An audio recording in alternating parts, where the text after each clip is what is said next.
الحمد لله وكفى وسلام على عباده الذين اصطفى أما بعد. وقال علي رضي الله عنه: وتعاونوا على البر والتقوى ولا تعاونوا على الإثم والعدوان فاتقوا الله إن الله شديد العقاب. وأكرموا الضيف وأحسنوا إلى الجار وعودوا المرضى وشيعوا الجنائز وكونوا عباد الله إخوانا. حضرات گرامی، حضرت علی رضی اللہ عنہ کا خطبے کے بقیہ نصیحتیں یہ ہیں. فرمایا کہ وَتَعَاوَنُوا عَلَى الْبِرِّ وَالتَّقْوَى، نیک کاموں میں اور تقوی کے کاموں میں تم لوگوں کے مدد کیا کرو. وَلَا تَعَاوَنُوا عَلَى الْإِثْمِ وَالْعُدْوَانِ، گناہ کے کاموں میں اور نافرمانیوں میں مدد کسی کا مت کیا کرو.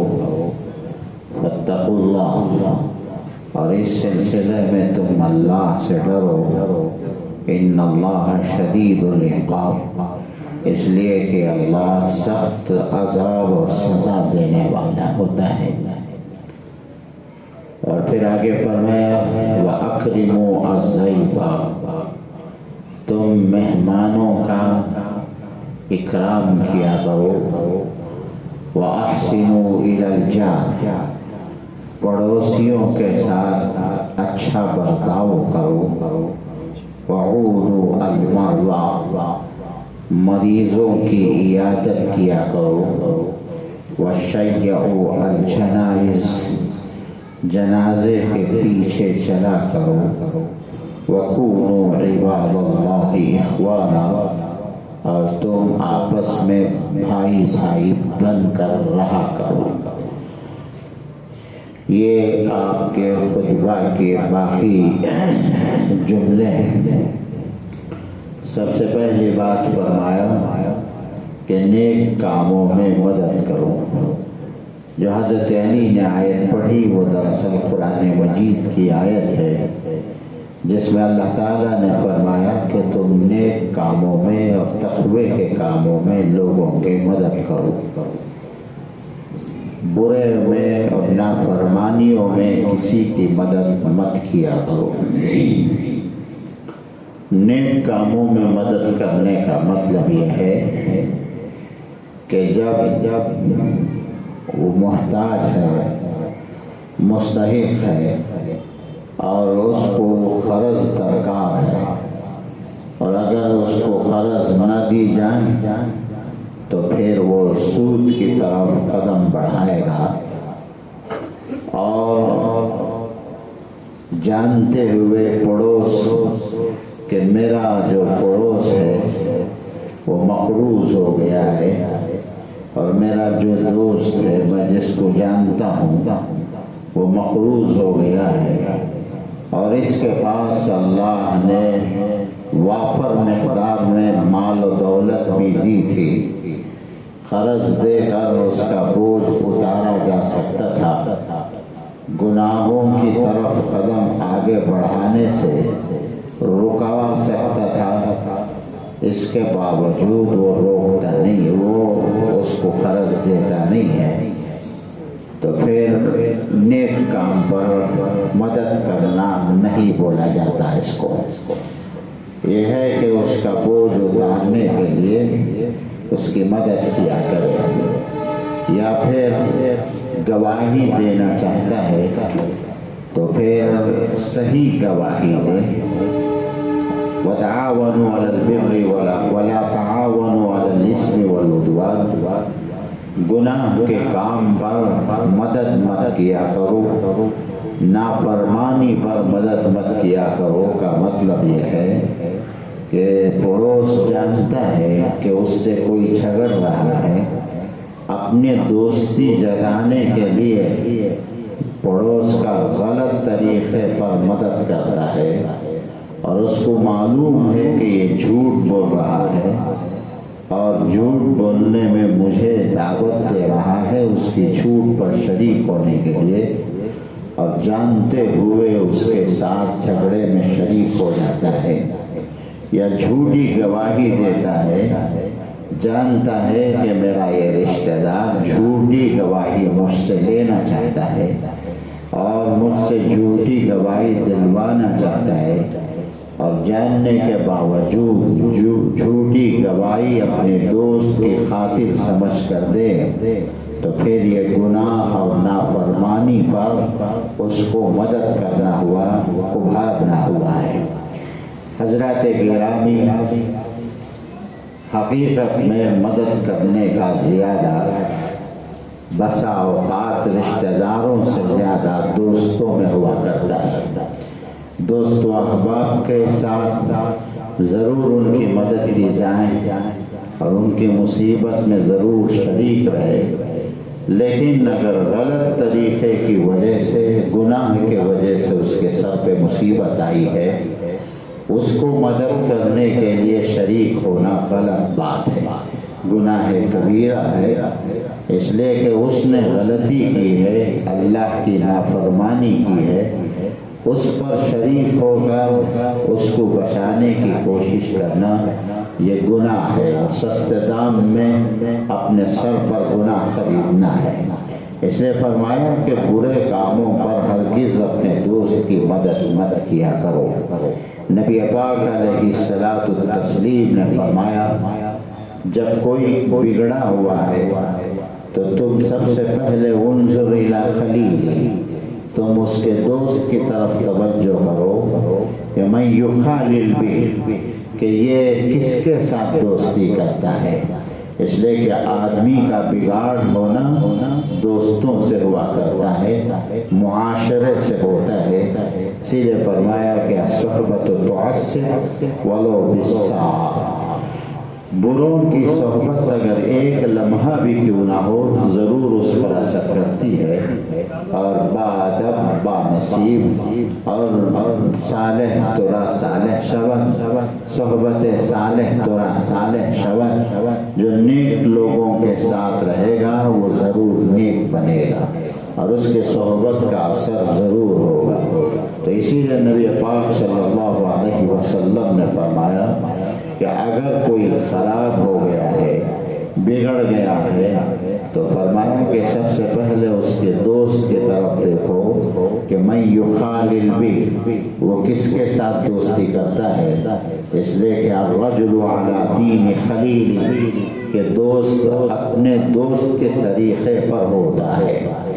نیک لوگوں کے ساتھ، نمازیوں کے ساتھ اس کا اٹھنا بیٹھنا ہے تو پھر ضرور وہ نیکی کے کام کی طرف اس کی طبیعت کی میلان ہوگی، اور اگر بروں کے ساتھ اور جوا کھیلنے والوں کے ساتھ، کوچہ گردی کرنے والوں کے ساتھ، باولے اور آوارہ گردی کرنے والوں کے ساتھ اگر دوستی ہوگی تو پھر وہ بھی وہی صحبت یافتہ ہوگا، اسی کے صحبت یافتہ ہوگا۔ تو اس لیے فرمایا کہ نیک کاموں میں مدد کریں، برے کاموں میں مدد مت کیا کریں۔ اور برے کاموں میں مدد کرنے کا مطلب یہ بھی ہے کہ اگر ہمارا رشتہ دار عزیز بھائی ہی کیوں نہ ہو یا دوست کیوں نہ ہو کہ وہ اپنی بیٹی کا یا اپنی اولاد کا نکاح کرتا ہے اور چاہتا ہے کہ اسراف کے ذریعے سے نکاح کیا جائے، وہ تمام چیزیں جمانا چاہتا ہے جس سے اللہ اس کے رسول ناراض ہو جاتے ہو، ایسا جان کر بھی اس کی دعوت میں شریک ہونا، اس کی مجلس میں شریک ہونا، یہ بھی اس کے گناہوں میں مدد کرنے کے برابر ہے۔ بس وہ انکار کرے، بائیکاٹ کرے کہ ہم نہیں آ سکتے آپ کی نکاح کی محفل میں، یا آپ کی دوسری کوئی بھی جلسہ ہو، کچھ بھی ہو، فنکشن ہو، اس میں ہم آپ کے اس ناجائز امور کی وجہ سے نہیں آ سکتے، تو یہ ہوا نیکی پر مدد کرنا، برائی سے رکوانا ہے۔ نبی پاک علیہ السلام نے حدیث میں ارشاد فرمایا کہ نہیت لما وقعت فی بنی اسرائیل نہتهم علماؤہم فلم ینہوا فجالسوہم فی مجالسہم فآکلوہم وشربوہم فضرب اللہ قلوب بعضهم ببعض۔ بنو اسرائیل میں برائی اس وقت آئی جب وہ ان کے علماء جب برائی سے روکتے تو وہ رکتے نہیں تھے، برائی سے رکتے نہیں تھے، اور علماء نے ان کے یہ کام کیا، اپنا دوست رشتہ دار ہونے کی وجہ سے، برائی سے نہ رکنے کی وجہ سے ان کے قریب نہیں جانا تھا، لیکن انہوں نے ایسا نہیں کیا۔ فجالسوہم فی مجالسہم، ان کے ساتھ بیٹھنا شروع کر دیا۔ معلوم ہے کہ شریعت پر وہ چلتے نہیں ہیں اور شریعت کی بات سنتے نہیں ہیں، جس سے مطلب یہ ہے کہ وہ ہٹ کر رہنا چاہیے تھا، ان سے دوری اختیار کرنی چاہیے، لیکن انہوں نے ایسا نہیں کیا۔ فجالسوہم فی مجالسہم، ان کے ساتھ بیٹھ کر گپ شپ لگانا شروع کر دیا۔ فآکلوہم، ان کے ساتھ بیٹھ کر کھاتے تھے، واشربوا، ان کے ساتھ بیٹھ کر پیتے تھے۔ تو پھر اللہ نے یہ کیا، فضرب اللہ بعض قلوب ببعض، پھر ان علماء کے دلوں کو اور وہ نافرمانوں کے دلوں کو ایک دوسرے کے ساتھ ملا دیا۔ پھر اللہ نے فلعنہم علی لسان داؤد وعیسی ابن مریم ذالک بما عصوا وکانوا یعتدون۔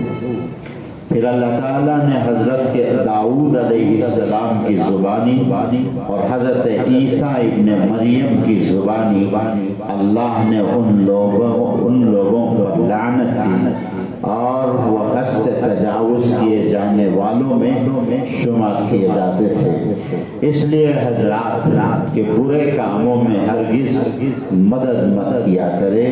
جھوٹ بولنے کروا رہا ہے ہم سے تو ہرگز جھوٹ نہ بولے، کتنا بھی دوست کیوں نہ ہو، چاہے باپ ہی کیوں نہ ہو، چاہے بیٹا ہی کیوں نہ ہو۔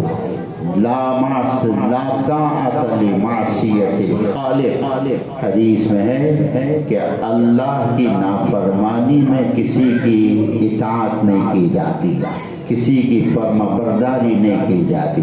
اس لیے قرآن مجید نے فرمایا کہ اگر تیرے ماں باپ ہیں تو ان کے ساتھ تیرے ساتھ کیا بھی سلوک کریں، کیسے بھی سلوک کریں، لیکن تجھے چاہیے کہ وہ معروف ان کے ساتھ اچھے انداز سے پیش آئیں۔ ہاں اگر تجھ سے شرک کا حکم دیتے ہیں تو فلا تطعهما، تمہیں چاہیے کہ ان کے اس میں مدد کرے، اس میں ان کی باتوں کی اطاعت مت کرے۔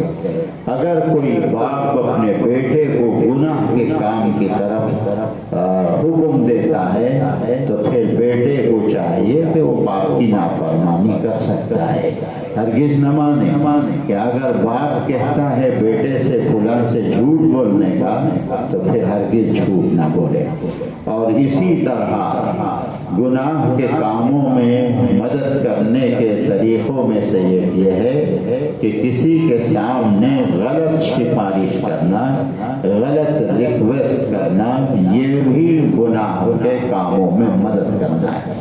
معلوم ہے کہ یہ نااہل ہے، اس کام کا لائق نہیں ہے، پھر بھی مالک کے پاس جا کے کہیں کہ یہ لائق آدمی ہے، دیانتدار ہے، کام برابر کرے گا، اس طرح سفارش غلط کرنا ناجائز ہے، گناہ کے کام میں مدد کرنا ہے۔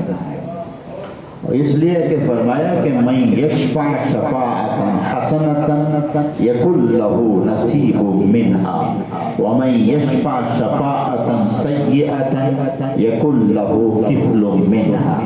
قرآن نے کہا کہ جو کسی کی سفارش کرے، اگر اچھے کاموں کے لیے سفارش کرے تو ضرور اس میں نیکی میں اس کا بھی حصہ ہوگا، اگر برائی میں سفارش کرے تو پھر گناہ اس کے سر پر بھی ہوگا۔ سفارش کرنا بہت اچھی بات ہے، نیکی کی بات ہے۔ نبی پاک علیہ السلام بھی دوسروں کے لیے سفارش کیا کرتے تھے، لیکن یہی سفارش اگر برے کاموں کے لیے کیا جائے، نااہلوں کے لیے کیا جائے، نجار قسم کے لوگوں کے لیے کیا جائے، ناہنجار قسم کے لوگوں کے لیے کیا جائے تو پھر گناہ اپنے سر پر ہوگا۔ اس لیے کسی کو نااہل ہوتے ہوئے سفارش کرنا یہ بھی معاونت علی الاسم والعدوان ہے، گناہ پر اس کو مدد کرنا ہے۔ تو حضرات گرامی، سفارش کیا جائے لیکن سفارش پر دباؤ بھی نہ ڈالا جائے۔ سفارش کا مطلب یہ ہے کہ اس کے سنائیں کہ یہ صحیح آدمی ہے، آپ اس کو اپنے کام پہ رکھ سکتے ہیں۔ اسی طرح اگر کوئی لڑکی والے پوچھیں، کسی سے تحقیق کریں کہ لڑکا کس عادت کا ہے، کیا اخلاق ہے اور اس کا طور طریقہ اور اخلاق کیسا ہے، فرمایا کہ صحیح مشورہ دی جائے، صحیح رائے بتایا جائے۔ لڑکا شرابی ہے تو اس کو بزرگ بتایا جائے، اس کو نیک بتایا جائے تو پھر لڑکی کی زندگی جہنم ہو جائے گی۔ اس لیے جب کوئی مشورہ پوچھتا ہے، تحقیق کرتا ہے تو صحیح دیا جائے۔ اور یہ غلط بات ہے، ہمارے مذہب اسلام میں ایسا نہیں ہے کہ 100 جھوٹ بول کر ایک شادی کروا دی جائے، یہ ہرگز نہیں ہے اسلام میں۔ صحیح انہیں رہنمائی کرے، ان کی رہبری کرے۔ اسی طرح اگر لڑکے والے لڑکی والوں کے لڑکی کے اخلاق اور خاندان کے متعلق پوچھتے ہیں تو وہاں بھی صحیح سفارش کی جائے، صحیح طور پہ بتایا جائے۔ اگر اچھے ہیں غلط بتانا، غلط ہیں تو اچھا بتانا، یہ خیانت ہے، یہ گناہ کے کاموں پر ان کو ڈھکیلنا اور برابر اس میں شریک ہوگا۔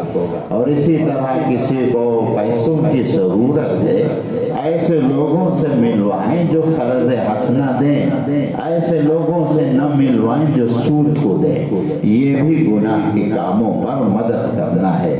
وَلَا تَعَاوَنُوا عَلَى الْإِثْمِ وَالْعُدْوَانِ، گناہ کے کاموں پر مدد مت کیا کرو، چاہے باپ ہی کیوں نہ ہو، چاہے بیٹا ہی کیوں نہ ہو، چاہے بیوی ہی کیوں نہ ہو، شوہر ہی کیوں نہ ہو۔ اور سفارش اور رائے صحیح دی جائیں، غلط آدمی کی سفارش نہ دیا جائے، غلط سفارش نہ کی جائے۔ ایک صحابی ہیں جن کا نام حضرت مغیث ہے، ان کی بیوی کا نام حضرت بریرہ ہے۔ یہ حضرت بریرہ حضرت عائشہ رضی اللہ عنہ کی باندی تھی۔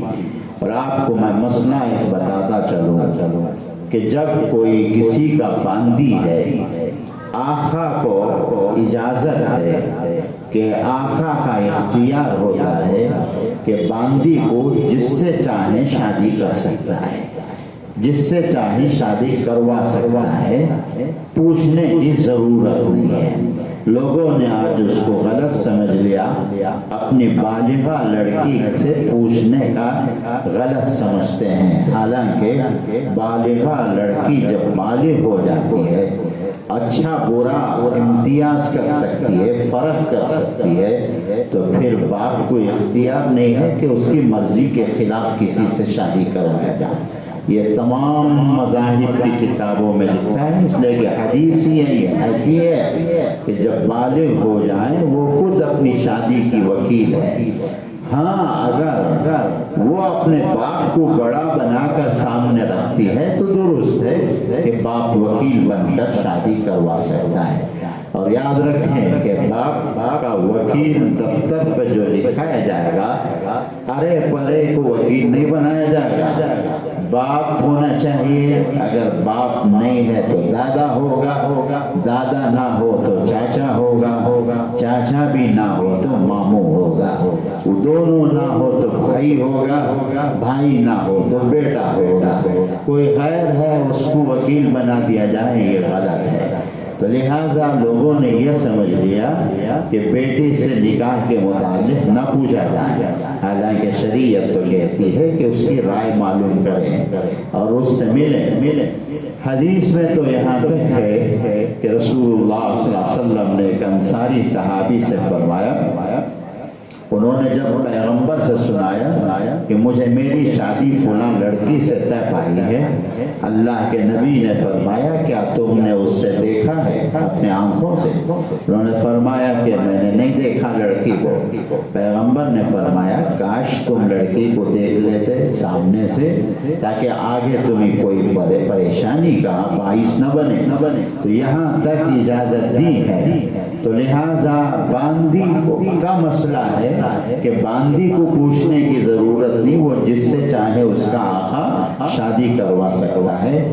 آزاد لڑکی کے بارے میں باپ کو ایسا اختیار ہرگز نہیں ہے کہ ماں باپ کو چاہیے کہ اس کا اختیار پوچھے، اس کی مرضی بھی پوچھا جائے۔ پھر اگر وہ غلط رشتہ اختیار کی ہے تو پھر اس کو سمجھایا جائے گا اور اس کو روکا جائے گا۔ اس کے باوجود وہ سستے دام میں پریشانی کو خریدنا ہی چاہتی ہے تو چھوڑ دیا جائے، آگے زندگی اس کو اصلاح کر دے گی۔ تو لہٰذا حضرت بریرہ باندی تھی حضرت عائشہ کی۔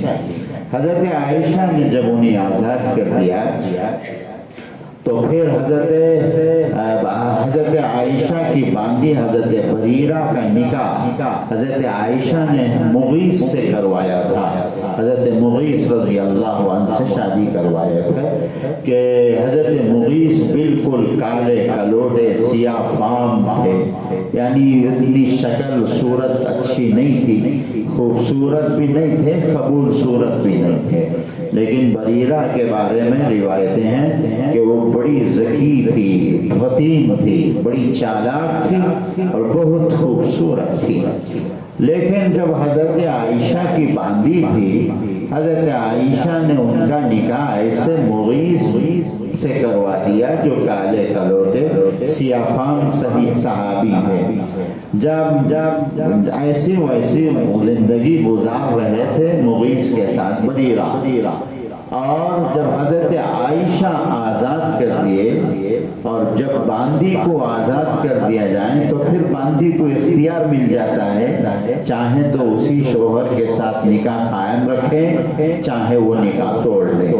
لیکن جب حضرت بریرہ آزاد ہوئی تو سب سے پہلے انہوں نے یہ کام کیا کہ اپنے شوہر سے نکاح توڑنا چاہا، اس لیے کہ وہ کالے تھے۔ حضرت بریرہ بڑی خوبصورت تھی، ذہین و فطین تھی۔ حضرت عبداللہ بن عباس رضی اللہ عنہ فرماتے ہیں مجھے آج بھی یاد ہے مدینے کی وہ گلیاں جس میں حضرت مغیث بریرہ بریرہ کہہ کر روتے جاتے تھے، ان کی آنسو داڑھی کو بھگو دیا، یعنی داڑھی کے ذریعے سے آنسو کے قطرے ٹپک رہے تھے۔ والہانہ محبت تھی حضرت بریرہ سے مغیث کا۔ جب حضرت مغیث نے اس طرح سب سے سفارش کروایا کہ میری بیوی میرے سے تعلق کاٹنا چاہ رہی ہے، میرے ساتھ زندگی گزارنا نہیں چاہ رہی ہے، تو کسی کی بات ماننے کو تیار نہیں ہوئی حضرت بریرہ، جبکہ حضرت بریرہ کو مغیث سے بچے بھی ہوئے تھے۔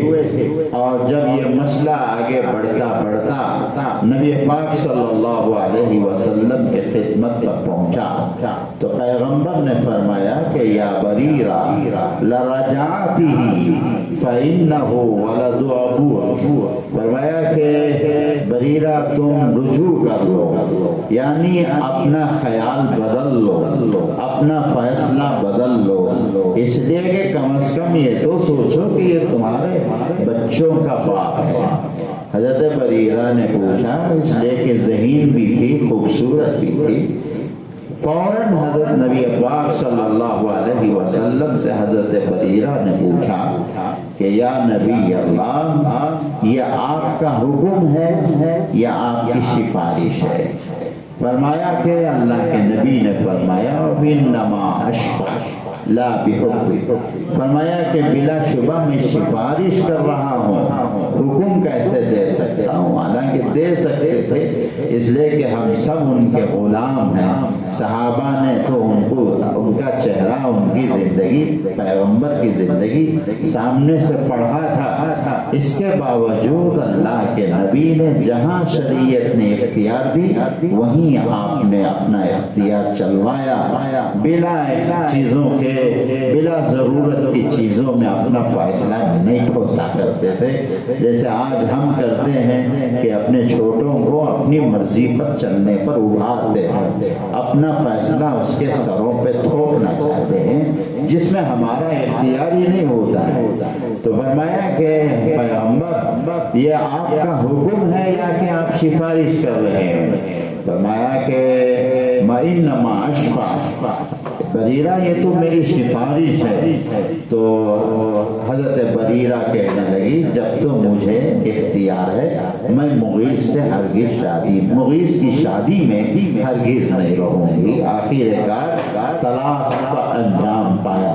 تو لہذا سفارش کرنے کا مطلب یہ ہے کہ سمجھا دیں، ان کو بتا دیں، ان کے اخلاق بتا دیں۔ اس کا مطلب یہ نہیں ہوتا کہ زبردستی ٹھوسا جائے، فیصلہ کیا جائے۔ تو بہرحال فرمایا کہ نیک کاموں میں مدد کریں، برے کاموں میں مدد مت کریں۔ فاتقوا اللہ، اس سلسلے میں تم اللہ سے ڈرو، حضرت علی نے فرمایا۔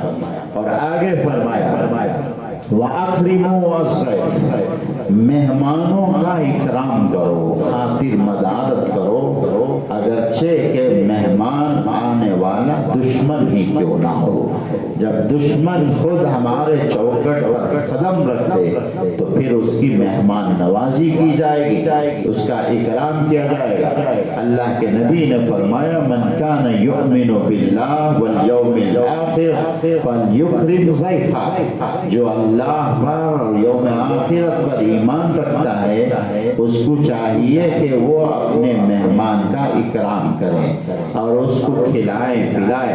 اور مہمان سے فرمایا پیغمبر نے فجائزتہ یومن ولیلۃ، فرمایا کہ ایک دن ایک رات مہمان بن کر رہ سکتا ہے۔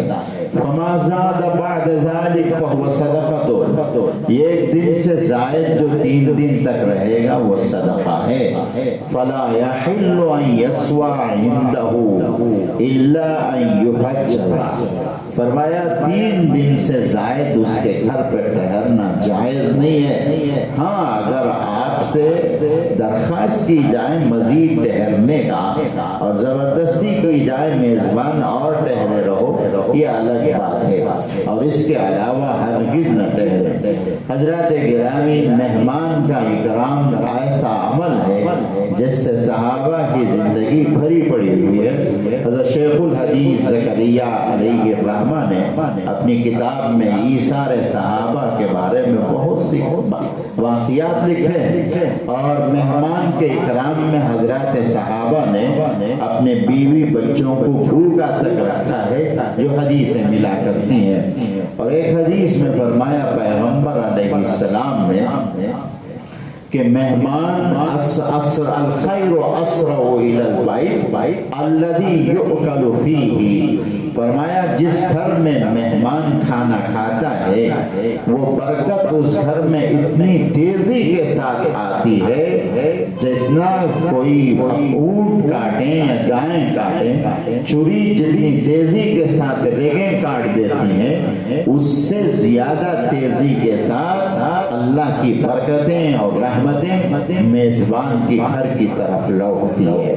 اور ایک حدیث میں فرمایا لِكُلِّ شَيْءٍ زَكَاةٌ وَزَكَاةُ الدَّارِ الضُّيُوفُ، ہر چیز کے لیے زکوٰۃ ہے، گھر کی زکوٰۃ یہ ہے مہمان آئیں تو میزبان کے گناہ معاف ہوتے ہیں، مغفرت ہوتی ہے، روزی دی جاتی ہے، اور مہمان اپنا روزی لے کر آتا ہے، اس کا اکرام کیا جائے، اس کا احترام کیا جائے۔ اللہ کے نبی نے فرمایا اس کا اکرام میں سے یہ بھی ہے من السنت ان یخرج الرجل مع ضیفہ الی باب الدار، مہمان کے اکرام میں سے ایک یہ ہے کہ مہمان جب واپس نکلیں اس کو ودا کرنے کے لیے، رخصت کرنے کے لیے آدمی گھر اس کے دروازے تک جا کر اس کو رخصت کیا جائے۔ حضرت عمر رضی اللہ عنہ ایک وقت اپنے خلافت کے زمانے میں تکیے پر ٹیک لگائے بیٹھے تھے، اتنے میں حضرت سلمان فارس رضی اللہ عنہ تشریف لائے، اور لمبے عمر پانے والے صحابی میں سے ایک ہیں سلمان فارس، اور انہوں نے بہت سے دین اختیار کرنے کے بعد اسلام کو اختیار کیا تھا۔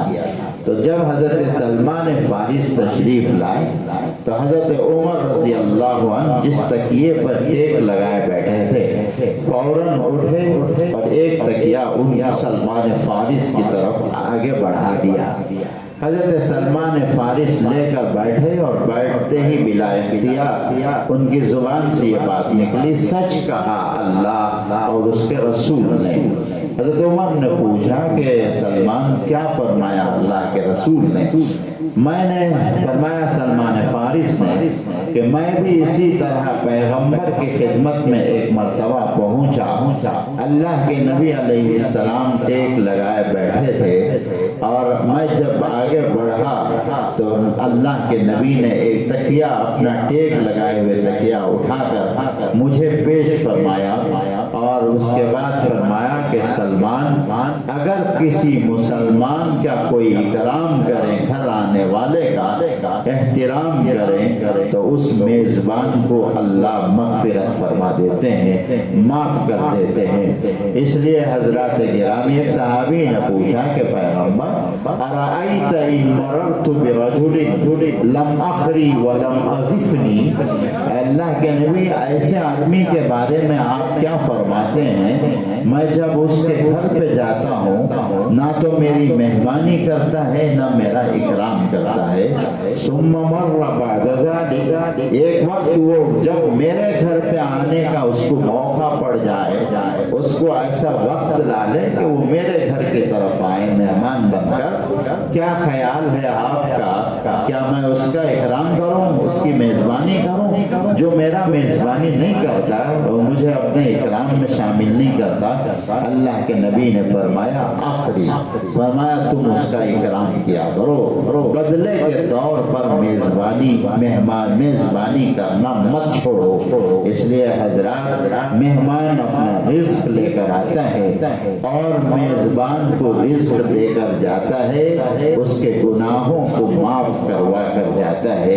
اللہ کے نبی علیہ السلام بھی مہمان ہوا کرتے تھے، اور بھی بہت سے آداب ہیں کہ بلا ضرورت کے کسی کا مہمان نہ بنے، درد سر نہ بنے، اور میزبان کو بھی چاہیے کہ مہمان کو درد سر مت سمجھے، بوجھ مت سمجھے۔ بوجھ اس وقت ہوگا جب اس کے لیے بہترین سے بہترین کھلانے کی کوشش کرے جب بوجھ ہوتا ہے، حالانکہ شریعت کہتی ہے جو گھر میں ہے وہ حاضر کرے، تب تو کوئی بوجھ نہیں ہوگا۔ اس کے لیے گوشت خریدیں جائیں، اس کے لیے بہترین روزی خرید کے لائیں، تب بوجھ ہوگا، قرض لینا پڑے گا۔